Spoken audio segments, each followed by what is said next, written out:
Welcome to Dialogue Out Loud, where we explore the intersections of Mormonism, current events, and scholarly thought.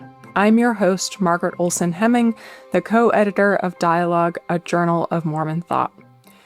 We are speaking today with Spencer Greenhalgh, who is an associate professor at the University of Kentucky's School of Information Science, where he studies online social spaces, including those related to Mormonism.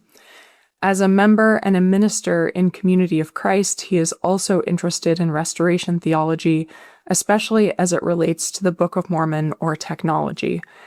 And he's speaking today about his article, Jacob's Temple Sermon as Reinterpretation of Scripture and Rethinking of Sexual Ethics.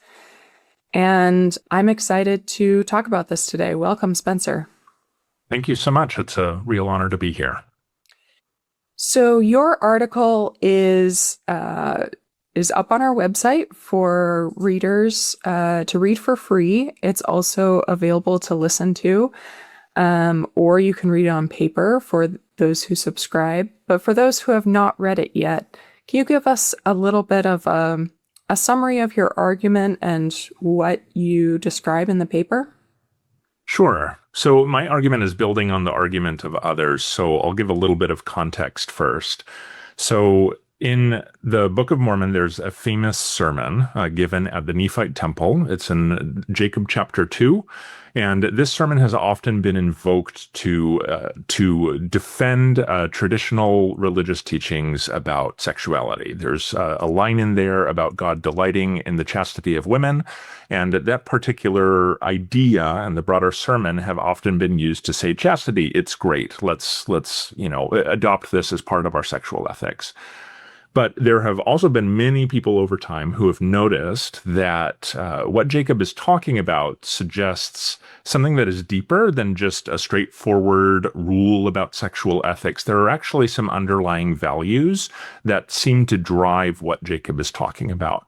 And more often than not, those values are associated with feminism, right? So instead of putting the focus on chastity of women, the focus is on the women in there, right? How are women being mistreated in this context, and how is that driving what Jacob is talking about? So I'm really building on those arguments and just trying to add one little piece to that. And what I'm trying to add is the idea that Jacob is also reinterpreting Scripture. He is reevaluating sexual ethics for his context. And so not only is this an act of appealing to deeper values, but it's also a change in a way that's not quite obvious from the text, but we can pick up on if we really dig into what Jacob is saying. And focusing on that change and Jacob's willingness to change the religious teachings of his people as it applies to sexual ethics is a really important lesson, or at least I think so. Great. Tell me more about this idea of reinterpreting Scripture. What Scripture is he using, and how is he reinterpreting it? So the most obvious Scripture that Jacob is appealing to is he brings out the examples of David and Solomon. And he says, these Nephite men seem to be appealing to the examples of David and Solomon in the Bible. These are men who seemed to be righteous, had lots of wives. And Jacob comes out and he says, well, actually, God thinks that it's a terrible idea. God was really disappointed with David and Solomon. And so you Nephite men should not be appealing to that. The tricky thing about that, though, is that the Bible doesn't seem to suggest that, right? And there are other passages in the Bible that are a little bit more straightforward and allowing men to have multiple wives. And so it's kind of funny. David and Solomon aren't the best examples that the Nephite men could be appealing to. There are other examples that they could be straightforwardly appealing to say, God's okay with polygamy. This is just fine. I don't see what the big deal is. And so Jacob's insistence that God does not appreciate what David and Solomon are doing is not something that seems to be in the Bible. It seems to be coming from additional revelation or his reinterpretation of Scripture through what God is telling him in that moment. Okay, great. Okay, so what first led you to see Jacob's Temple Sermon as an exercise in reinterpretation rather than as a condemnation of polygamy? How did you get here? I think there are two books that really opened my eyes to this reading. The first is Wilda Gaffney's excellent book, Womanist Midrash, which invites us to take a look at the Hebrew Bible, what we traditionally call the Old Testament, and to put an emphasis on women's experiences during, the particular portions of the Hebrew Bible that she's really concentrating on. And she is the one who opened my eyes to the idea that in this part of the Hebrew Bible, polygamy seems to be, maybe normative isn't the right word, but it's certainly it's on the table, and there's nothing condemning it within the Hebrew Bible, and so it seems to be just fine, and that stands in tension, right, with what Jacob is talking about. So that clued me in a little bit, but also the Grant Hardy's excellent Maxwell Institute study edition of the Book of Mormon, when I was reading that back in 2020. And the way that the text is formatted, and just reading reading the Book of Mormon text in a different format, in a different way, was a real powerful invitation for me to approach scriptures that I was familiar with through new eyes. And so a combination of those two books really invited me to look for things in the text that I hadn't seen before. And between the two of those, I started to think, maybe there's something going on with Jacob that I hadn't noticed before. And in particular, I started to get clued into the idea that, what Jacob is standing here stands in tension with other scripture. He must be engaging in some kind of reinterpretation. That's interesting that it sounds like it was a very embodied experience for you, that the process of reading scripture in a different format, different materiality, led you to think differently about the scripture. Yeah, I think that's very much true. Just having the same words, it sounds silly to say it this way, but the same words arranged differently on a page was just an invitation, very literally, to see the text differently. And the way that Hardy formats the text in the Maxwell Institute Study Edition, and has headers and strips away some of the footnotes that I'm used to, just was, again, very literally an invitation to see the text in a new way. And I very much appreciated that experience that I had. So you've talked a little bit about this idea of reading the Hebrew Bible with, like, sort of centered on women, and you do this in your essay. You return to the experiences of women again and again, with their sorrow, their broken hearts, the loss of confidence, and that this is sort of the moral center of Jacob's sermon.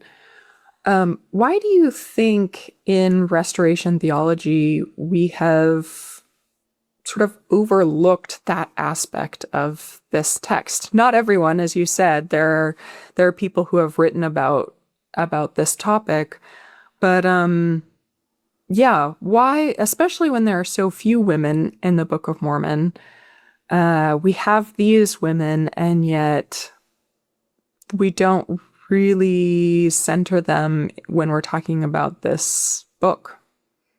You mentioned that there are famously or infamously very few women in the Book of Mormon, and I think Book of Mormon readers tend to read the text just as it is presented. I want to use the word superficial here, and I don't mean that as an insult. It's certainly the way that I've read the text in the past. It's there. I'm reading what's on the page, and it's just how it is. And I think it's possible, especially, for someone like me, a white dude, to just read the text and not think anymore about that, because it's just what's on the paper. To read women into the Book of Mormon, to read women into the Hebrew Bible, especially for someone from who shares my privileged perspective, that takes a little bit of extra work. It takes more digging, and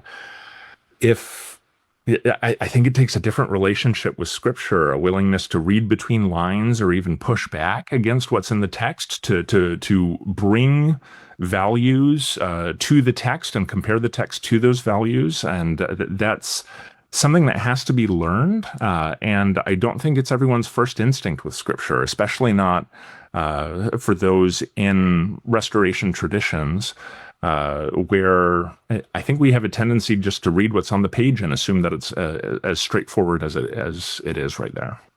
I think you're absolutely right. And it's hard for us as readers, for whatever reason, to sort of, as we're imagining the text in our heads, to imagine the people who are there but are unnamed.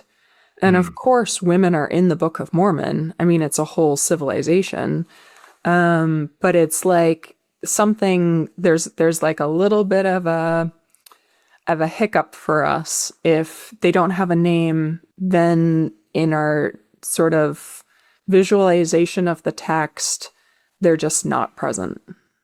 Absolutely. I was at a family reunion a couple of weeks ago from when we're recording this, and one of my siblings made a comment about the NBA, and my sister kind of elbowed him and said, "Now, the NBA," and he's like, "Oh, I meant the Men's National Basketball Association." And apparently, this is a running joke between two of my siblings that I wasn't aware of before, but the noticing that the men's basketball is the default and it's women's basketball that has to be designated the WNBA.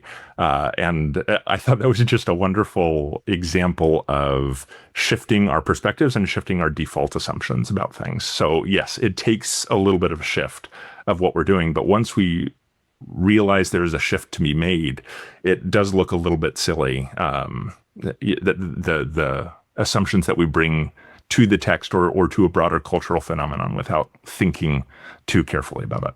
Yeah, absolutely.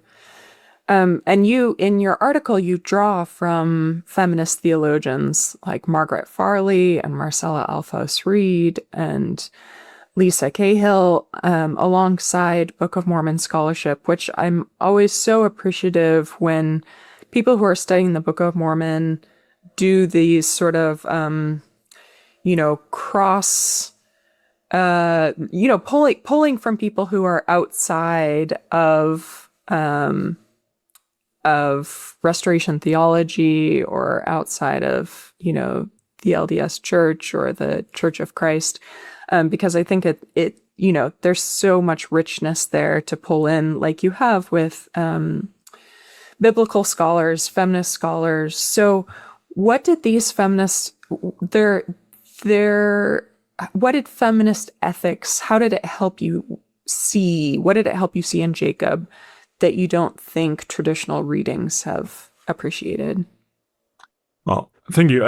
First, I want to give credit where credit is due. The original draft of this article did not bring in those voices. And one of the reviewers of this article pointed out that this was, for all my feminist aspirations in this article, I had misstepped here. I was not bringing in other voices. And I just want to say that the experience I had with people reviewing this article before it eventually got published was a wonderful experience. The reviewers had a lot of wonderful comments to make that really improved the article, and this was one of them. That's great. That's how it's supposed to work.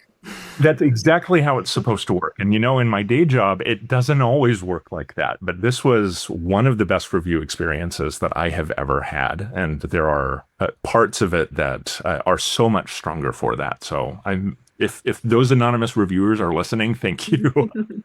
But to go back to your question, it was helpful to see a few different things.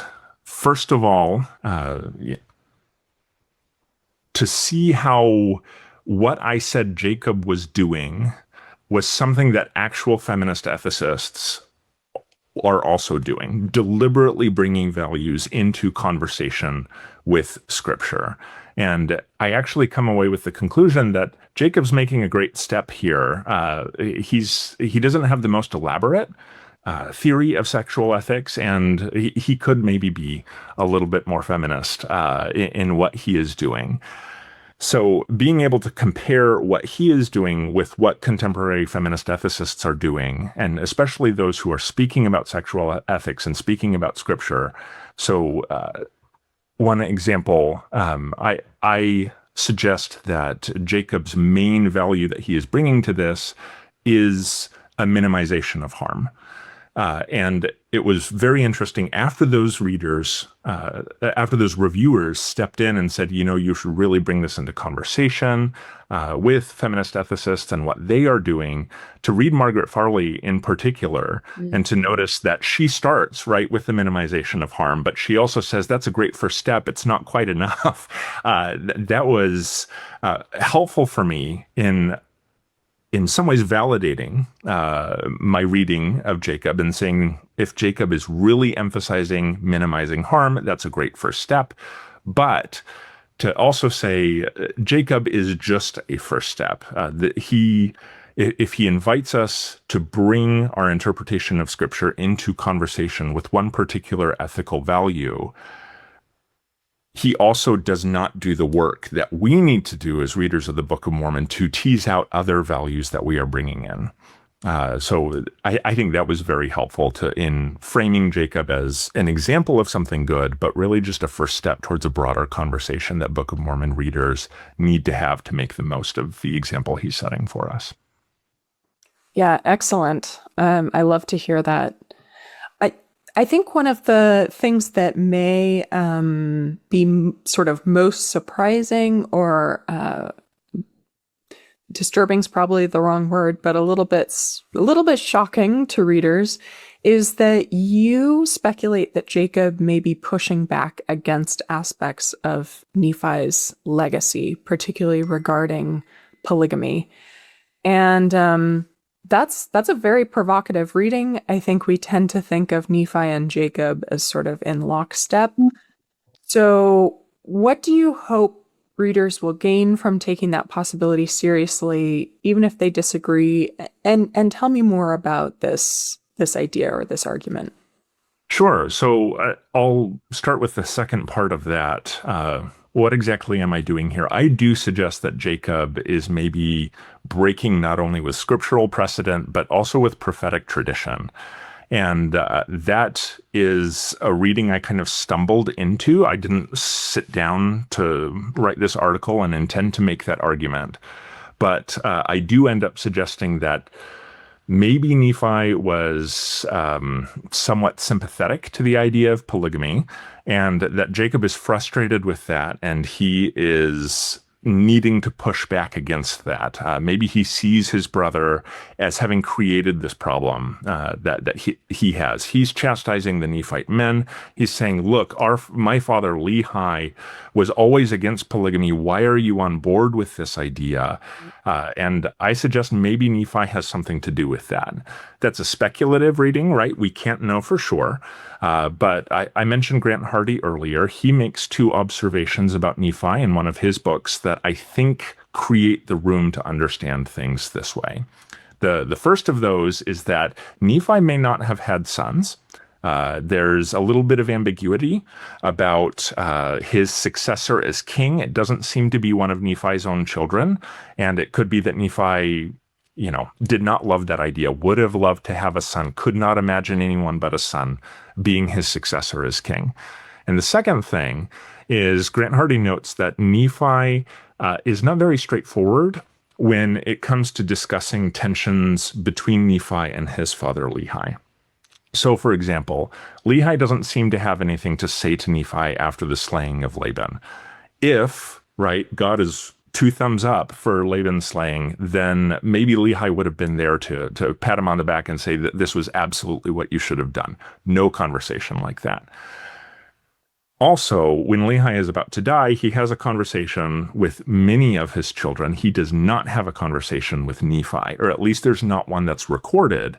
And this creates a possibility that Nephi and Lehi didn't always see eye to eye, and that Nephi kind of leaves those parts out of his narrative to sort of save face. So, taking those two elements together, I suggest that it's possible that Nephi is a sort of more benign Henry VIII figure, someone who thought that an additional wife could have been the solution to having a son and having a clear heir as king, and that maybe he brought up to his dad the possibility, look, it's here in the scriptures, why can't I just take on another wife, someone who might produce me a son? And maybe that is where Lehi's prohibition against polygamy came from, is reacting to his son's idea. He goes to the Lord and he says, no, this is a terrible idea. Please don't do it. Another thing that we can point out here is that Nephi never mentions the prohibition against polygamy. When Jacob brings it up and Jacob says, look, there's a history here, that's a surprise to the reader because Nephi never puts those words in his dad's mouth. So that's speculative. We can't know one way or the other. But I think it's an interesting idea to bring up here because, especially in the broader restoration tradition, there's a close relationship between what we consider scripture and the words that come out of a prophetic figure's mouth. So at the same time that we're talking about reinterpreting scripture, it's worth asking ourselves, what does it mean to reinterpret a prophetic legacy? What does it mean to change teachings when those teachings come from maybe a recent prophetic figure? So whether or not this actually happened, I don't think there will ever be an answer to that. But so long as we're talking about reinterpreting scripture, so long as we're talking about bringing values into conversation with previous teachings, I think we ought to expand that to Nephi. I think we ought to expand that to any prophetic figure who has been influential, who has brought forth teachings that maybe it's time to reconsider. Yeah, it's so interesting, especially given that sort of superficial, an easy reading of Nephi is that he's a very boring character. Yes. But yeah, if you start sort of looking at these passages that they leave some loose ends and you start, kind of wondering, well, what about this? He turns into a very complicated person. Yeah, and someone who's very concerned, as we all are, with presenting himself in the best way. And again, that doesn't make him a bad person. It just makes him like everybody else. And if it makes him like everybody else, then evaluating ourselves is something that we can do in response to evaluating Nephi with a more critical eye. Yeah. Okay, let's move into your the section of your essay that has implications for LGBTQ relationships, and also for marriage, monogamy, and the way churches or religious communities develop sexual ethics more generally. Talk about these implications. What does your argument lead you to understand about these issues? So if Jacob is rethinking a sexual teaching that seems to be enforced for his time, and again, that is, the Hebrew Bible seems to make polygamy a-okay, and Jacob is coming in on the heels of his father and saying, actually, no, forget what you have learned previously, forget what the Hebrew Bible says, this is the standard for our time, our place, and our context. That invites us as readers to do the same thing.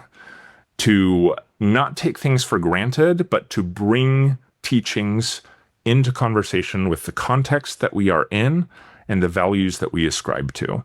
And I want to be clear, in the article, I don't call for specific changes necessarily in any particular institution or in the heart of any individual person, but I do try and lay out 3 potential paths where a reconsideration of established sexual ethics could take us. One of those is the importance of legal marriage. Another is LGBTQ relationships. And then another, and this is maybe the trickiest because, it requires distinguishing between the surface level message of what Jacob is saying and a deeper level message, is the importance of monogamy itself. So these are, depending on the denomination, depending on the person, these are all established standards of sexual ethics that people see as being supported by the Book of Mormon, or at least supported by the Bible, or at least supported by religious tradition and prophetic precedent. But if Jacob is really overturning precedent in his time, that invites us to consider these precedents that we might have in our individual lives or in our denominational practice, to poke at them a little bit, to ask ourselves what the deeper values are, and then consider whether God is asking us in a particular moment to change the way we think about things. It's really interesting to think about, like, I really appreciated that you talk about this in terms of values and time and culture and sort of social context rather than particular reforms. And I think, you don't get into stuff with Joseph Smith, but that's always hanging over this conversation as well, right? And I have been in multiple gospel doctrine classes where we talk about Jacob and bring up this railing against polygamy, and people kind of, laugh a little bit nervously. And maybe the teacher says, like, yeah, I wonder what Joseph Smith thought when he translated this section. Like, and then they, kind of hurry along to another part of the lesson because nobody knows what to do with that, right? And of course we can't get in Joseph Smith's head, but what you're saying is, as I understand you, maybe Joseph Smith's choices are not in direct conflict with what Jacob is saying. Just this idea that that perhaps this is less about an eternal or of fixed policy and more about values that may be interpreted differently at different periods of time. Yeah, that's a good question. And like you said, we can't necessarily get into Joseph Smith's head, ask ourselves what values he was bringing to the conversation. And I think that's a very important question, right? What values were being brought into consideration when certain teachings were being rolled out? But, I think there are times when a certain rule makes sense, but other times where it might not. Or, when I kind of challenge the idea of monogamy being super, super important, I also try to be very careful in saying there are clear cases in which non-monogamy is a problem. Yeah. Where I am 100% on board with Jacob. But to take an example of the faith tradition I currently practice in, when Community of Christ was expanding to other areas of the world, it ran into cultures where non-monogamous families were present, and they were faced with a sort of challenge here. What do we do with an established family where a man has more than one wife? Traditionally, right, at this time, the RLDS church was tremendously hostile to the idea of polygamy. And over the course of, famously so, and yet the RLDS church came up with a standard for sexual ethics that is actually kind of more permissive than how LDS sexual ethics are right now, which is irony of ironies. Yeah. But there was a recognition that forcing a family from the global south to split up to meet this monogamous standard would actually cause more harm, or potentially cause more harm, than insisting on than the idea of non-monogamy in the first place. So I think context is very, very important here, and to be deliberate about values that we bring to the conversation, and to recognize that, we can condemn certain forms of non-monogamy, but we can allow this other form of non-monogamy to continue because we think it better fits with our values of not doing harm to families and individuals. That is difficult, right? I tend to be a black and white thinker. I like rules to be straightforward, but when we bring in values and context, that gets a lot messier. But I think a more holistic approach can be more helpful for people along the way. Wow. Thank you. That's fascinating to me. Thanks for wandering into Joseph Smith territory with me, even though it's not part of the article. So last question, before we wrap up. We're not on a Book of Mormon year, but as people read Jacob, read his temple sermon after reading your essay, what would you hope people would be thinking about as they read that scriptural text? So what's one thing that you would hope they would see in the text that's maybe different from what they've seen before? If it's okay, I'll make this response a little broader. Absolutely. I went into this essay expecting to talk about Jacob 2, Jacob 2, Jacob 2, but I found myself writing about how Jacob more broadly, from the first time he appears in the Book of Mormon, well, maybe the second time, the first time he preaches in the Book of Mormon up until the end of his ministry, he is constantly engaged with what it means to reinterpret scripture for his time. He is often playing with different scriptural texts and trying to make them more relevant for when he is, where he is, and the context that he is preaching and teaching in. That means reinterpreting Isaiah. That means bringing a Christian message into the teachings of the Hebrew Bible when he's facing down with cherem. That means taking the stories of David and Solomon and saying, God does not like this, even if that never explicitly appears in the Hebrew Bible. And we talked earlier about wanting to have these surface level understandings of scripture. That's appealing. I mentioned I'm a black and white thinker. I like things to be right there on the page.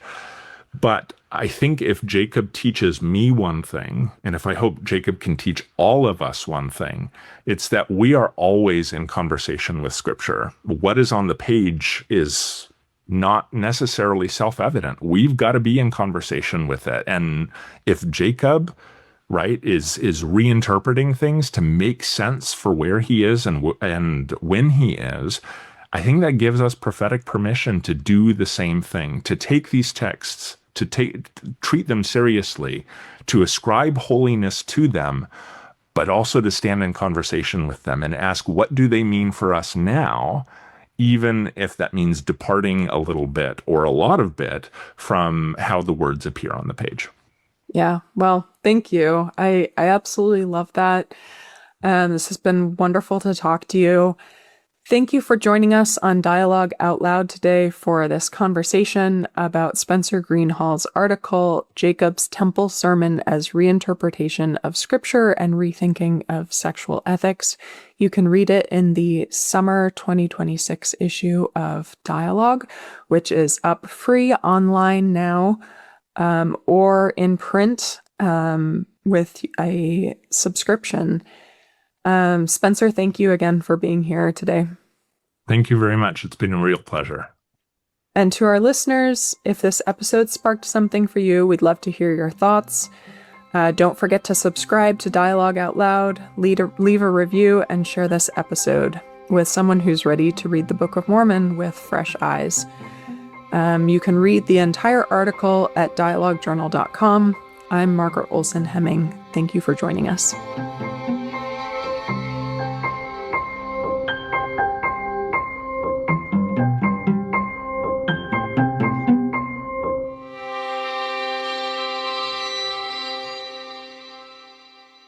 Greetings, my name is Rebecca DeSchweinitz, and I'm thrilled to serve as a board member at the Dialogue Foundation and as one of the hosts of Dialogue Gospel Study. In each episode, which we record live the second and fourth Sunday of every month, we welcome esteemed speakers from a variety of backgrounds to share their insights and perspectives on the Come Follow Me lessons. Our aim is to spark meaningful conversations about the scriptures, to connect them to our personal experiences and to our understandings and explorations of the gospel. To stay in the loop with our upcoming lessons and this opportunity to engage with Mormon thought, culture, and belief, be sure to visit dialoguejournal.com and sign up for our newsletter. By doing so, you'll receive updates and timely links to join our live stream lessons. Additionally, you can catch up on our past guests and episodes by subscribing to Dialogue Journal on YouTube, Facebook, or wherever you listen to podcasts.